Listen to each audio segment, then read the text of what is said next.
সব নবীকে আল্লাহ একটা করে দোয়া দিয়েছেন, নবী দোয়া করলেই কবুল। সব নবীরা ওই দোয়া করে ফেলেছে দুনিয়াতে। বিশ্বনবী বলেন আমি করি নাই, আমি দুনিয়ার বুকে কঠিন বিপদে পড়েও কোনোদিন করি নাই। আমি আমার স্পেশাল দোয়াটা কিয়ামতের দিন আমার গুনাহগার উম্মতকে সুপারিশের জন্য রেখে দিয়েছি।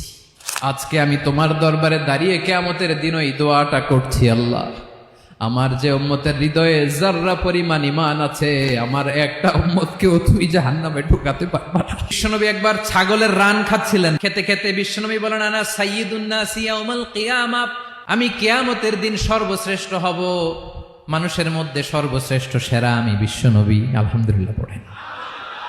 বিশ্বনবী বলেন সেদিনটা বড্ড ভয়ঙ্কর, সেদিন কেউ কারো কোনো উপকারে আসবে না, বন্ধু বন্ধুর কাজে আসবে না, স্ত্রী স্বামীর উপকারে আসবে না, স্বামী স্ত্রীর উপকারে আসবে না, পীর সাহেব মুরিদরে বাঁচাতে পারবে না, মুরিদ পীর সাহেবরে বাঁচাতে পারবে না, নেতা কর্মীর পরিচয় দিবে না, কর্মী নেতার পরিচয় দিবে না, ভাই বোনকে চিনবে না, বোন ভাইকে চিনবে না, বাবা তার সন্তানকে চিনবে না, মেয়েকে দেখে মা দৌড়ে দৌড়ে পালাবে।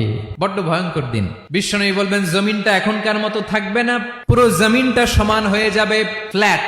এখন তো গোল, তখন ফ্ল্যাট।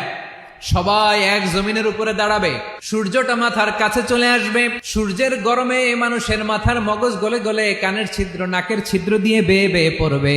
সবাই হয়রান পেরেশান ক্লান্ত শ্রান্ত। মানুষগুলো বলবে বাঁচার কোনো উপায় নাই। 50,000 বছর মানুষ এরকম